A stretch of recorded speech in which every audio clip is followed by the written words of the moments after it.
안녕하십니까. 경제의 이면을 날카롭게 파헤치는 랩학입니다. 여러분, 혹시 최근 도로 위에서 기이한 풍경을 목격하신 적 있으십니까? 매끈하게 빠진 검은색 세단, 굉음을 내뿜으며 질주하는 이탈리아산 붉은 슈퍼카. 그 위험 있는 자태에 감탄하려는 찰나, 시선을 확 깨는 무언가가 있습니다. 바로 차량의 전면과 후면을 장식하고 있는 연두색 번호판입니다. 마치 명품 정장에 형광색 운동화 끈을 매단 것처럼, 혹은 최고급 스테이크 위에 쌈장을 얹은 것처럼 어색하기 짝이 없는 이 색깔. 이것이 단순히 디자인의 실패일까요? 아닙니다. 이 촌스러운 연두색 네모난 판때기 하나가 지금 대한민국 자동차 시장, 아니 대한민국 부의 지형도를 송두리째 뒤흔들고 있습니다. 단순히 보기 싫다의 수준을 넘어섰습니다. 이 번호판 하나 때문에 수억 원을 호가하던 슈퍼카들이 중고차 매물로 쏟아져 나오고 있고, 잘 나가던 수입차 딜러들은 머리를 싸매고 있습니다. 심지어 강남의 도산대로 그 화려했던 허세의 거리가 침묵에 잠기고 있다면 믿으시겠습니까? 정부가 쏘아 올린 작은 공, 아니 작은 연두색 페인트가 불러온 거대한 나비 효과. 오늘 우리는 이 우스꽝스러운 색깔 뒤에 숨겨진 가짜 부자들의 몰락과 수입차 시장의 패닉이라는 경제 스릴러를 아주 깊게 파헤쳐 보려 합니다. 과연 이 연두색 나기는 대한민국 허세 경제의 거품을 터뜨리는 바늘이 될 수 있을까요? 아니면 또 다른 편법을 낳는 괴물이 될까요? 자, 이제 그 불편한 진실의 도로 위를 랩학과 함께 달려보시죠. 준비되셨습니까? 출발합니다. 참으로 아이러니한 일입니다.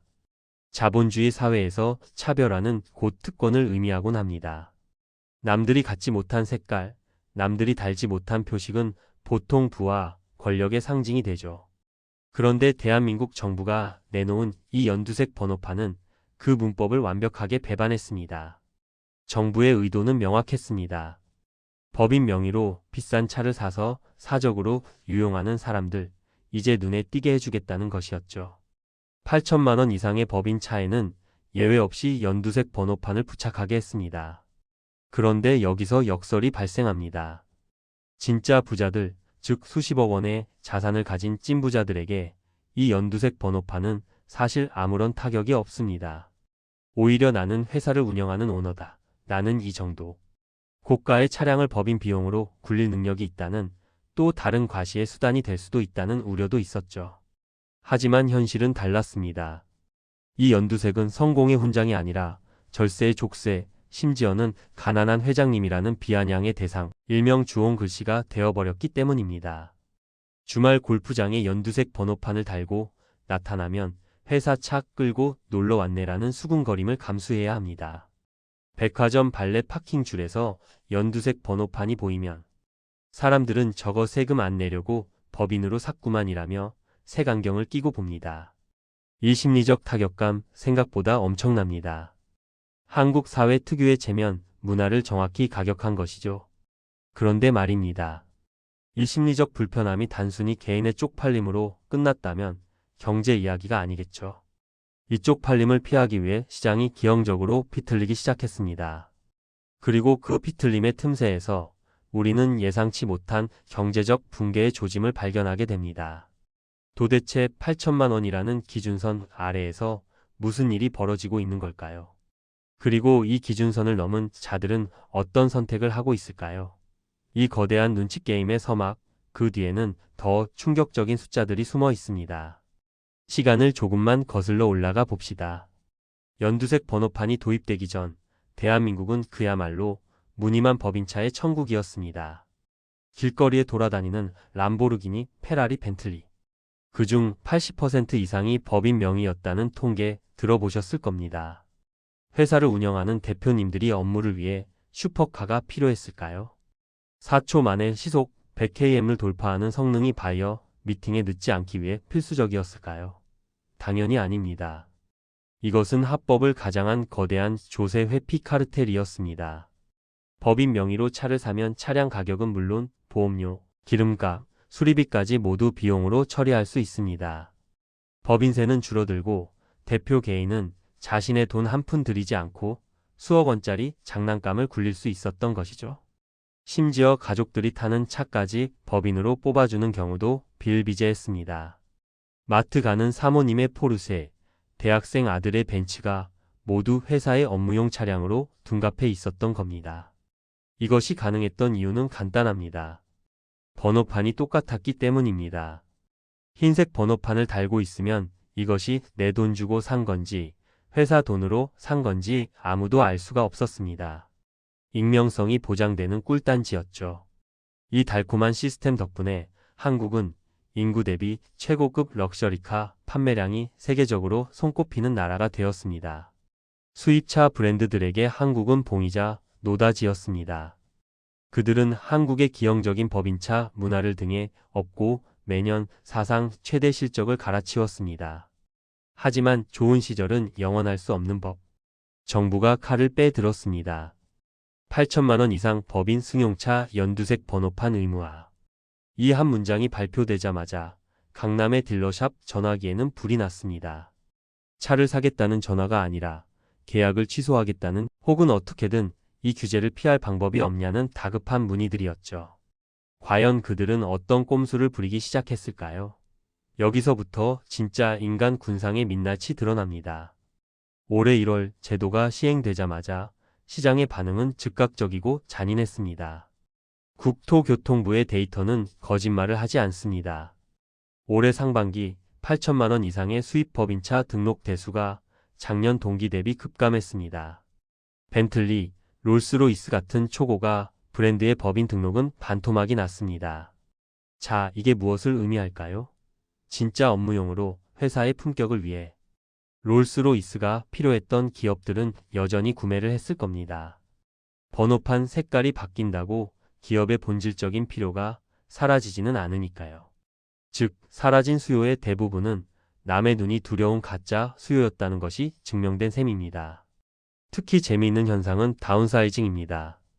8천만 원이라는 기준선이 생기자 사람들의 구매 패턴이 7천만 원 후반대 차량으로 몰리기 시작했습니다. 수입차 딜러들은 고객들에게 이렇게 속삭입니다.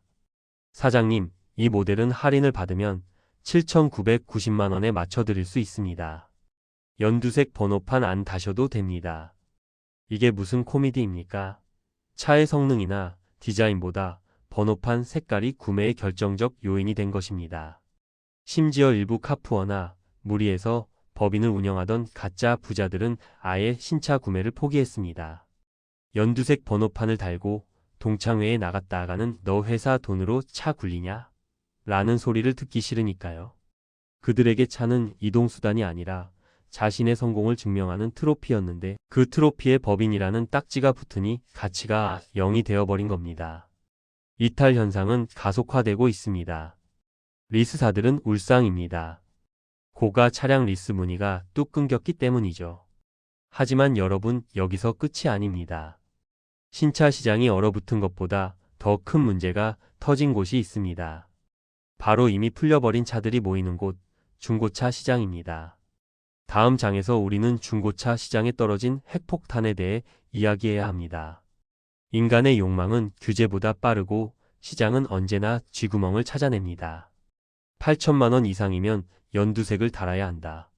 그렇다면 제조사와 딜러들은 어떤 전략을 세웠을까요? 맞습니다. 가격표 성형수술입니다. 수입차 업체들은 발빠르게 움직였습니다. 8,500만 원 하던 차량의 옵션 몇 개를 빼고 7,990만 원짜리 트림을 새로 출시합니다. 혹은 공식 가격은 8천만 원이 넘지만 암암리의 특별 프로모션이라는 명목으로 수백만 원을 깎아주어 실구매가를 8천만 원 밑으로 맞춥니다. 국토부의 규정은 출고가 기준이 아니라 취득가액 기준이기 때문에 할인받아서 8천만 원 밑으로 사면 흰색 번호판을 달 수 있다는 점을 파고든 것이죠.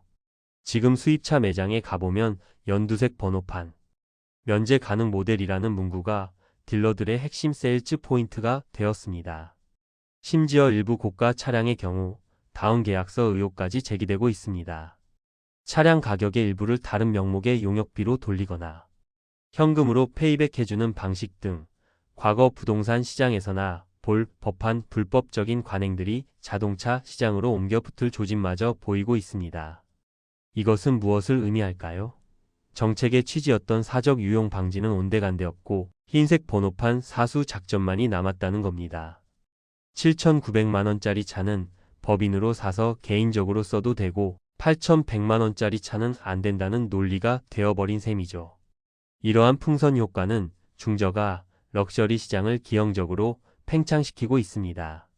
벤츠 E클래스나 BMW 5 시리즈의 하위 트림이 불티나게 팔리는 이유가 바로 여기에 있습니다. 강남 소나타의 기준이 성능이 아니라 번호판 색깔을 피할 수 있는 마지노선으로 재편되고 있는 것입니다. 그런데 이 꼼수가 언제까지 통할까요? 정부가 과연 이를 보고만 있을까요? 이 아슬아슬한 줄타기가 계속되는 동안 시장의 왜곡은 점점 더 심화되고 있습니다. 그리고 이 왜곡은 결국 누군가의 피해로 귀결될 수밖에 없습니다. 자, 이제 시선을 신차 시장에서 중고차 시장으로 돌려봅시다. 이곳은 지금 그야말로 아비규환입니다. 연두색 번호판 제도는 신규 등록 차량에만 적용되는 것이 아니라 명의 변경 시에도 적용됩니다. 즉, 기존의 법인 명의로 흰색 번호판을 달고 있던 슈퍼카를 중고로 팔려고 내놓는 순간 그 차를 사는 새로운 법인 구매자는 꼼짝없이 연두색 번호판을 달아야 한다는 뜻입니다. 이게 무슨 나비 효과를 불러왔을까요? 법인 매수세가 완전히 실종되었습니다. 예전 같으면 감가상각이 많이 된 고성능 중고 슈퍼카는 법인들의 좋은 먹잇감이었습니다. 적당한 가격에 사서 법인 비용 털기 딱 좋았으니까요. 하지만 이제 누가 연두색 번호판을 달면서까지 중고차를 법인으로 사려 하겠습니까? 수요가 사라지니 가격은 곤두박질 칩니다. 3억 원 하던 벤틀리가 몇 달 만에 수천만 원씩 가격이 빠져도 팔리지 않습니다. 딜러들은 죽을 맛입니다. 매입해 놓은 차는 안 팔리고 이자는 나가고 차값은 똥값이 되어갑니다. 더 충격적인 건 기존 법인 차주들의 반응입니다. 원래대로라면 차를 34년 타고 교체해야 하는데 차를 바꾸는 순간 새 차에 연두색 번호판이 달리게 됩니다. 그래서 그들은 존버를 택합니다. 낡은 차를 그냥 계속 타거나 아니면 개인 명의로 헐값에 넘기려 합니다. 이 과정에서 시장에는 연두색 번호판 대상 차량인 고가, 중고차 매물이 쌓여만 갑니다. 일명 악성 재고가 되어가는 것이죠. 수원, 양재동 오토갤러리 같은 대형 매매단지에 가보면 먼지 쌓인 슈퍼카들이 즐비합니다. 화려했던 겉모습과 달리 이제는 누구도 거들떠보지 않는 애물단지가 되어버린 겁니다. 중고차 시세의 붕괴는 결국 신차 잔존 가치의 하락으로 이어지고 이는 다시 신차 구매 심리를 위축시키는 악순환의 고리를 형성합니다. 연두색 페인트가 뿌려진 독이 중고차 생태계 전체를 마비시키고 있는 형국입니다. 하지만 여러분, 여기서 끝이 아닙니다. 진짜 공포는 아직 남아 있습니다. 바로 1년 차 미만의 준신차급 매물들의 수상한 움직임입니다. 수입차 시장의 최전선, 평택항 PDI 센터. 이곳은 지금 사상 유례 없는 주차 전쟁 중입니다. 한국으로 들어온 수입차들이 주인을 찾지 못해 항구에 발이 묶여 있습니다. 재고가 쌓이다 못해 터져나갈 지경입니다. 연두색 번호판 쇼크로 법인 판매량이 급감하자 수입사들이 예측했던 수요가 완전히 빗나간 것입니다. 물량은 계속 들어오는데 나가는 구멍이 막혔습니다. 보관료는 눈덩이처럼 불어납니다. 자, 기업은 이 상황에서 무엇을 할까요? 네, 눈물의 땡처리가 시작됩니다. 아우디, BMW, 벤츠 할 것 없이 파격적인 할인을 내걸고 있습니다. 이래도 안 살 거야? 싶을 정도로 가격을 후려칩니다. 그런데 여기서 딜러들의 비명소리가 들립니다. 할인을 많이 해줘서 8천만 원 밑으로 가격을 맞추려다 보니 딜러들이 가져가야 할 마진까지 깎아먹는 제살 깎아먹기 경쟁이 벌어진 겁니다. 심지어 일부 딜러사는 판매 목표를 채우기 위해 울며 겨자 먹기로 자신들이 선등록을 해버리기도 합니다. 딜러사 명의로 일단 차를 등록해서 실적을 잡고 나중에 중고차로 파는 밀어내기입니다. 하지만 앞서 말했듯 중고차 시장도 얼어붙었습니다. 딜러사들은 지금 진퇴양난에 빠졌습니다. 팔자니 남는 게 없고 안 팔자니 재고 비용에 깔려 죽을 판입니다. 이 과정에서 영세 딜러사들의 도산 공포가 현실화되고 있습니다. 화려한 전시장 뒤편에서는 구조 조정에 칼바람이 불고 있습니다. 판매 사원들은 기본급 없이 인센티브로 먹고 사는데 차가 안 팔리니 생계가 막막해집니다. 고가 수입차 시장의 붕괴는 단순히 부자들의 장난감이 줄어드는 문제가 아닙니다. 그와 연관된 딜러, 정비소, 리스타, 탁송기사 등 수많은 종사자들의 밥그릇이 깨지고 있다는 뜻입니다. 연두색 번호판이 쏘아 올린 공은 이제 수입차 업계 전체의 구조조정이라는 거대한 파도로 되돌아오고 있습니다. 과연 이 패닉은 언제쯤 진정될까요? 아니면 이것이 거품 붕괴의 시작일까요? 연두색 번호판. 처음에는 그저 촌스러운 디자인이라고 비웃었지만 그 효과는 실로 핵폭탄급이었습니다. 1년도 채 되지 않아 대한민국 수입차 시장의 지형도를 바꿔놓았습니다. 무분별했던 법인차의 사적 유용, 그 공공연한 비밀의 제동을 건 것은 분명 긍정적인 신호입니다. 세금으로 굴러가던 가짜 부자들의 바퀴에 펑크를 낸 것이죠. 하지만 모든 정책에는 명과 암이 존재합니다. 7,900만 원짜리 꼼수 차량의 등장, 중고차 시장의 붕괴, 딜러사들의 경영난 등 예상치 못한 부작용들도 속출하고 있습니다. 중요한 것은 지금부터입니다. 정부는 이 풍선 효과를 막기 위한 2차, 3차 보완책을 마련해야 할 것이고 시장은 또다시 그것을 우회할 방법을 찾으려 할 것입니다. 이 숨바꼭질은 계속되겠죠. 하지만 분명한 한 가지 사실은 이제 대한민국 도로 위에서 법인차 성공의 상징이라는 공식은 깨졌다는 겁니다. 연두색 번호판은 우리 사회에 질문을 던지고 있습니다. 당신이 타고 있는 그 차 정말 당신의 능력입니까? 아니면 회사의 능력입니까? 허세와 과시로 점철되었던 자동차 문화가 이번 계기를 통해 조금 더 성숙하고 투명한 방향으로 나아가길 바랍니다. 어쩌면 진정한 부자는 번호판 색깔 따위 신경 쓰지 않고 묵묵히 자신의 길을 가는 사람일지도 모르니까요.